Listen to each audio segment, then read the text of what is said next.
Hi, my name is Kirk Pattycake, and welcome to Panzram, a Journal of Murder by Thomas E. Gaddis and James O'Long. The Underworld Code is very simple. It is never squeal. Don't be a stool pigeon, a rat, or an informer. All crooks want everybody else to believe that they are square. Cops are the same. They all wish everybody else to think they act from principle. They're always telling everyone they meet all about how much principle they have. It's against their principle to do this, or not to do that. The queer part of this is that they not only want others to believe this, but they even believe themselves. But the real truth of the matter is that they deceive themselves and mistake policy for principle. When crooks are square with anyone, it is because it is for their own interest to do so. It is a good policy. When it ceases to be in their own interest to be square with one another, then it becomes time to change their tactics, and they are not slow in doing it either. It makes no difference to them who they snitch on, no matter if they have been loyal to each other through the whole lifetime as partners and friends. No matter if they send their friends to prison or to hell by the way of rope or chair. That cuts no ice. They're looking out for their own precious skin.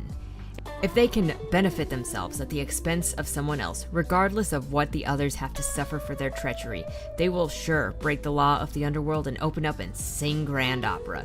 I have known cases from men who have been loyal pals and friends, have gone through every crime on the calendar, murders, rapes, robberies, in jail and in prison, in health and in sickness, in riches and starvation and privation. Years and years together, and always loyal and square with each other. But when the time came for the test of the first law of nature, self-preservation, everything went overboard. They all squeal sometime. Big crooks and little crooks, they all squeal when it's in their interest to do it. The greatest crooks I ever knew or ever heard of, they all did it.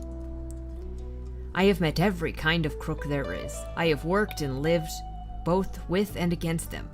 Coppers are the same. I know their tricks inside and out. I have associated with every sort, both in prison and on the streets. They and their works and their thoughts are like an open book to me. I know them all well to my sorrow. I have been mixed up in every kind of crooked deal there is with every kind of crook there is. Conmen and gangmen, prowlers and boosters, stick-up artists, can-openers artists, and sometimes face artists, petermen and boxmen, paper hangers and crepe hangers, hustlers and rustlers, pimps and McPimps, hookers from the big town and hookers from the sticks, big shots and pikers, dynamiters and sodomiters, fruiters and poofters, dingbats and gay cats, shivemen and gunmen, needle pumpers and snow snifters, hopheads and jugheads, wise guys and dumbbells, bootleggers and rum runners, wolves and gunzels, dips and short card gamblers, home guards and boomers, booze fighters and cop fighters, and last but not least, muzzlers and guzzlers. I have put in 29 years in the game of hooks and crooks. There is no angle of this game that I haven't tried at some time or another. My kind have their own names for each other: boosters, shoplifters, prowlers, burglars, stick-up or heisters, or hold-up men, jugheads, dumbhead, hophead, dope fiend, a smoker of opium, snowbird, cocaine sniffer, needle pumper, hypodermic user, conman, confidence man, shivman, knife man, can opener, outfit of tools to rip a safe, peterman, a boxman, or a safe blower, sometimes used to describe a man who slips a peter or knockout drops in another man's drink, a keely. A pimp is a pimp, and a McPimp is both or worse than either. Paper hanger, forger, crepe hanger, either a gloomer or a killer. Catting up a scatter or ginmill to hold up a saloon. Mob is the same as a gang. A gunzel is a punk, and a punk is a poofter, and a poofter is a pratter, and a pratter is similar to a fruiter. The only difference between the two is that one likes to sit on it and the other likes to eat it. A face artist is an exceptionally well-experienced fruiter, one who knows his bananas better than an amateur. A face artist is one who goes downtown for lunch and nosedives into the bushes when he's hungry. A croaker, a prison doctor, and a very appropriate title it is too. Big finger, a warden, second finger, PK or deputy, screws, the big finger's dogs. Dance halls, death house, big house, hooskow, stir or college.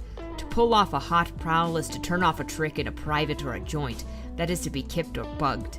That is to rob a place where people are sleeping, or that is wired. To get a stretch and stir, to do a bit in a hooskow. To make a lamb, to crush out of the hooskow. A big shot is a leading light of crookdom.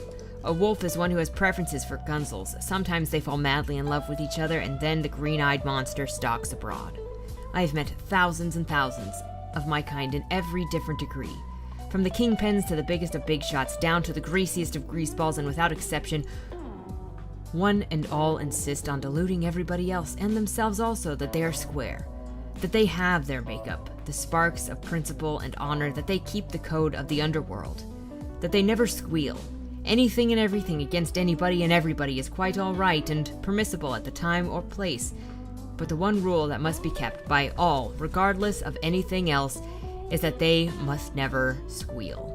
No matter what happens, no matter what pressure is brought to bear on them, to get them to open up and squeal. If the coppers work the old mother and the Jesus racket on them, or give them the third degree, a wrong rap with a big stretch and stir, or even a rope or a chair, still they are supposed to keep their traps shut and never squeal.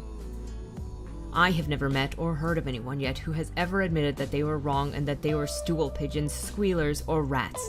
They all insist that they are right guys and square crooks, even when they are caught right in the act of going on the stand as a witness for the state against their pals.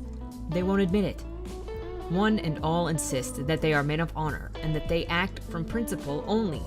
They all swear that they are loyal to the first law of the code of the underworld.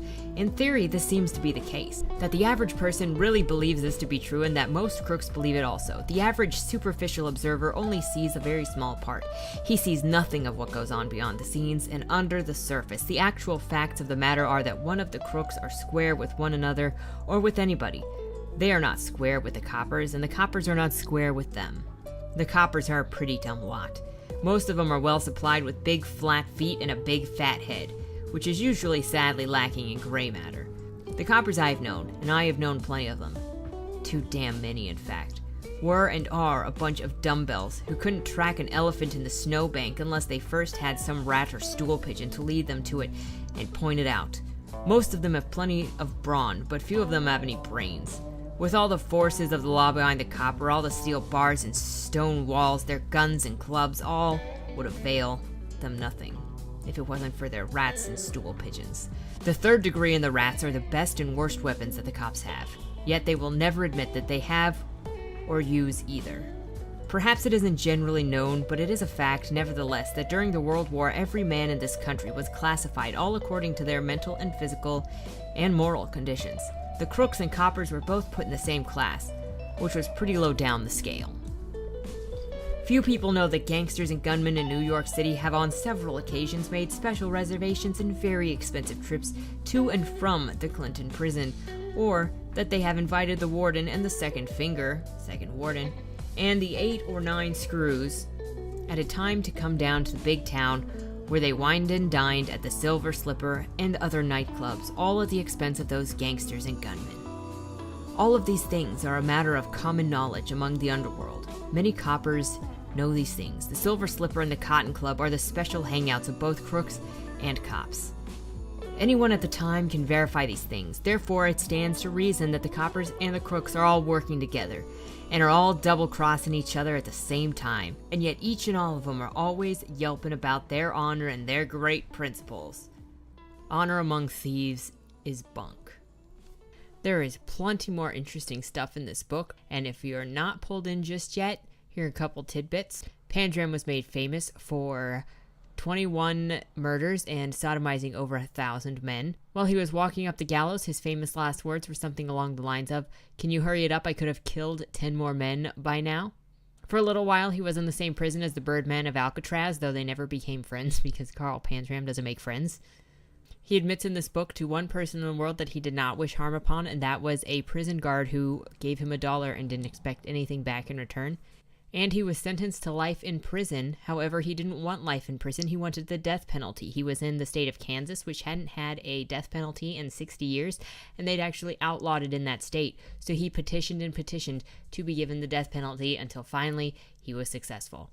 If you want to read more about Carl Panzram from this book, I will link it in the description below, and I highly recommend it if you are interested in him or serial killers at all.